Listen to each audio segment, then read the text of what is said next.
നമസ്കാരം. പൗരത്വ ഭേദഗതി നിയമം പ്രാബല്യത്തിലായതോടെ അതിനെ രാഷ്ട്രീയമായി പ്രയോജനപ്പെടുത്താൻ മത്സരബുദ്ധിയോടെ പ്രവർത്തിക്കുകയാണ് ഇടത് വലത് രാഷ്ട്രീയ പാർട്ടികൾ. പൗരത്വ ഭേദഗതി നിയമത്തിനെതിരെ സുപ്രീം കോടതിയെ സമീപിക്കാൻ ഒരുങ്ങുകയാണ് മുസ്ലിം ലീഗ് ഉൾപ്പെടെയുള്ള മതസംഘടനകളും സംസ്ഥാന സർക്കാരും. കേരളത്തിൽ നിയമം നടപ്പിലാക്കില്ല എന്നാണ് മുഖ്യമന്ത്രി പിണറായി വിജയൻ ആവർത്തിച്ചു പറയുന്നത്. രാജ്യത്ത് പൗരത്വം നൽകാനുള്ള അധികാരം കേന്ദ്ര സർക്കാരിനായതിനാൽ സംസ്ഥാന സർക്കാരിന് ഇക്കാര്യത്തിൽ ഒന്നും ചെയ്യാൻ കഴിയില്ലെന്ന് കേരളത്തിലെ കൊച്ചുകുട്ടികൾക്ക് മാത്രമല്ല പിണറായി വിജയനും നന്നായി അറിയാം. യഥാർത്ഥത്തിൽ എന്താണ് വസ്തുത നമുക്ക് നോക്കാം. യഥാർത്ഥത്തിൽ പൗരത്വ ഭേദഗതി നിയമം രാജ്യത്തെ മുസ്ലിങ്ങളെ ഒരു തരത്തിലും ബാധിക്കില്ല. ഇപ്പോഴുള്ള നിയമപ്രകാരം മുസ്ലിങ്ങൾക്ക് പൗരത്വത്തിന് അപേക്ഷിക്കുന്നതിന് യാതൊരു തടസ്സവുമില്ല. അനധികൃത കുടിയേറ്റക്കാരെ നിയന്ത്രിക്കുക എന്നതാണ് പൗരത്വ ഭേദഗതി നിയമം കൊണ്ട് സർക്കാർ ലക്ഷ്യമിടുന്നത്. പാകിസ്ഥാൻ, അഫ്ഗാനിസ്ഥാൻ, ബംഗ്ലാദേശ് എന്നീ രാജ്യങ്ങളിൽ നിന്നുള്ള മുസ്ലിം മതവിഭാഗങ്ങളിൽപ്പെട്ടവർ ഒഴികെയുള്ള 6 മതക്കാർക്ക്, അതായത് ഹിന്ദു, സിഖ്, ബുദ്ധ, ജൈന, ക്രൈസ്തവ, പാഴ്സി എന്നീ മതവിഭാഗങ്ങളിൽപ്പെട്ടവർക്ക് ഇന്ത്യൻ പൗരത്വം നൽകുന്നതിനുള്ള ചട്ടങ്ങളാണ് കേന്ദ്ര സർക്കാർ വിജ്ഞാപനം ചെയ്തിരിക്കുന്നത്.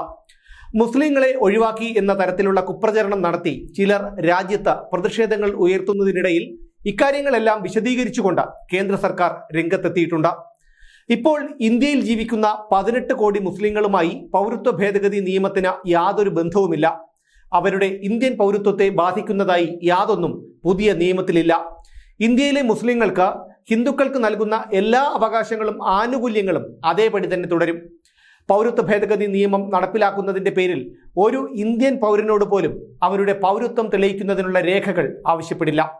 പാകിസ്ഥാൻ, അഫ്ഗാനിസ്ഥാൻ, ബംഗ്ലാദേശ് എന്നീ രാജ്യങ്ങളിലെ അനധികൃത കുടിയേറ്റക്കാരെ അതാത് രാജ്യങ്ങളിലേക്ക് തിരികെ അയക്കാമെന്നുള്ള കരാർ ഈ 3 രാജ്യങ്ങളുമായും ഇന്ത്യക്കില്ല.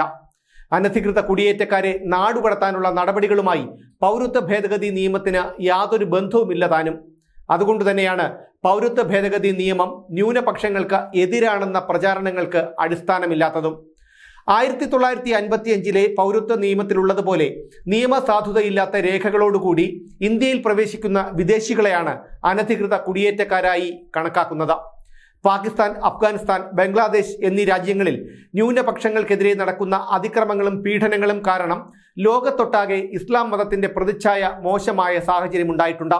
എന്നാൽ സമാധാനത്തിന്റെ മതമായ ഇസ്ലാം ഒരിക്കലും മതത്തിന്റെ അടിസ്ഥാനത്തിലുള്ള അക്രമങ്ങളെയോ വിദ്വേഷത്തെയോ പീഡനത്തെയോ പ്രോത്സാഹിപ്പിക്കുന്നില്ല എന്നതാണ് സത്യം. ഒരു വിഭാഗം മതഭ്രാന്തന്മാർ ചെയ്യുന്ന ക്രൂരതകൾക്ക് മറ്റുള്ളവർ കൂടി ഇരകളാകുന്നു എന്നതാണ് വാസ്തവം. പീഡിതരോട് കാരുണ്യം കാണിക്കുകയാണ് പൗരത്വ ഭേദഗതി നിയമം കൊണ്ട് ഉദ്ദേശിക്കുന്നത്. ഇന്ത്യൻ പൗരത്വം തേടുന്നതിൽ നിന്ന് മുസ്ലിങ്ങളെ പൗരത്വ ഭേദഗതി നിയമം വിലക്കുന്നുമില്ല.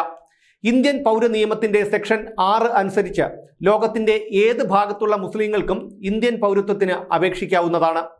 പാകിസ്ഥാൻ, അഫ്ഗാനിസ്ഥാൻ, ബംഗ്ലാദേശ് എന്നീ രാജ്യങ്ങളിൽ പീഡനം അനുഭവിക്കുന്ന ന്യൂനപക്ഷ വിഭാഗങ്ങളിൽപ്പെട്ടവർക്ക് ഇന്ത്യൻ പൗരത്വം സ്വീകരിക്കുന്നതിന് ഇന്ത്യയുടെ സാംസ്കാരിക തനിമയനുസരിച്ച് അവസരം ഉറപ്പുവരുത്തുകയാണ് പൗരത്വ ഭേദഗതി ബില്ല്. 2016 പാകിസ്ഥാൻ, അഫ്ഗാനിസ്ഥാൻ, ബംഗ്ലാദേശ് എന്നീ രാജ്യങ്ങളിൽ നിന്നുള്ള ന്യൂനപക്ഷ വിഭാഗങ്ങളിൽപ്പെട്ടവർക്ക് രാജ്യത്ത് തുടരുന്നതിനായി ദീർഘകാല വിസകൾ അനുവദിക്കാൻ കേന്ദ്ര സർക്കാർ തീരുമാനിച്ചിരുന്നു. സ്വാഭാവികമായ നിയമങ്ങളെ പൗരത്വ ഭേദഗതി നിയമം ഒരു തരത്തിലും ബാധിക്കില്ല. അതുകൊണ്ട് തന്നെ ഏത് വിദേശ രാജ്യത്ത് നിന്നുമുള്ള വിദേശ കുടിയേറ്റക്കാർക്കും നിലവിലെ നിയമം അനുസരിച്ച് ഇന്ത്യൻ പൗരത്വത്തിന് വേണ്ടി അപേക്ഷിക്കുന്നതിന് യാതൊരു തടസ്സവുമില്ല. പാകിസ്ഥാൻ, അഫ്ഗാനിസ്ഥാൻ, ബംഗ്ലാദേശ് എന്നീ രാജ്യങ്ങളിൽ തങ്ങളുടെ മതവിശ്വാസത്തിനനുസരിച്ചുള്ള ആചാരങ്ങൾ പാലിക്കുന്നതിന്റെ പേരിൽ പീഡനം അനുഭവിക്കുന്ന മുസ്ലിം മതവിഭാഗങ്ങളിൽപ്പെട്ടവർക്കും ഇപ്പോഴത്തെ നിയമങ്ങൾ അനുസരിച്ചു തന്നെ ഇന്ത്യൻ പൗരത്വത്തിനായി അപേക്ഷിക്കാം. ഇതാണ് പൗരത്വ ഭേദഗതി നിയമത്തിന്റെ യാഥാർത്ഥ്യം.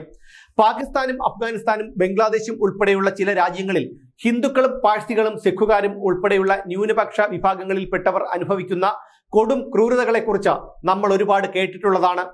നിരവധി ബംഗ്ലാദേശുകാർ ബംഗാളികൾ എന്ന പേരിൽ കേരളം ഉൾപ്പെടെയുള്ള ഇന്ത്യൻ സംസ്ഥാനങ്ങളിൽ അന്യ സംസ്ഥാന തൊഴിലാളികളായി കഴിയുന്നുണ്ട് എന്നതും യാഥാർത്ഥ്യം തന്നെയാണ്. ദേശീയ അന്വേഷണ ഏജൻസിയായ NIA എത്രയോ തവണ കേരളത്തിൽ നിന്ന് തീവ്രവാദികളെ അറസ്റ്റ് ചെയ്തിട്ടുണ്ട്. സംസ്ഥാനത്തെ രഹസ്യാന്വേഷണ വിഭാഗത്തിന്റെ കഴിവുകേട് കൊണ്ടാണ് ഇത്തരം തീവ്രവാദികൾ അവരുടെ കണ്ണിൽപ്പെടാതെ പോകുന്നത് എന്ന് ആരെങ്കിലും ധരിച്ചെങ്കിൽ അത് തെറ്റിദ്ധാരണ മാത്രമാണ്. കാരണം രാഷ്ട്രീയ ഇടപെടലുകൾ ഇത്തരം കണ്ണടയ്ക്കലുകൾക്ക് പലപ്പോഴും കാരണമായി തീരുന്നുണ്ട്. സംസ്ഥാനത്ത് ലോക്ക്ഡൌൺ നിലനിന്നിരുന്ന സമയത്ത് പത്തനംതിട്ട, എറണാകുളം, ആലപ്പുഴ, കോട്ടയം ജില്ലകളുടെ വിവിധ ഭാഗങ്ങളിൽ നിന്ന് 3000-ഓളം അന്യ സംസ്ഥാന തൊഴിലാളികൾ സംഘടിച്ച് കോട്ടയത്തെത്തിയത് പോലീസിനെ പോലും ഞെട്ടിച്ചിരുന്നു. കവർച്ചയും കൊലപാതകവും നടത്തി കേരളം വിട്ട പല അന്യ സംസ്ഥാന തൊഴിലാളികളും ഇന്ന് കാണാമറയത്താണ്. ഈ സാഹചര്യത്തിൽ പൗരത്വ ഭേദഗതി നിയമം അനിവാര്യം തന്നെയാണ്.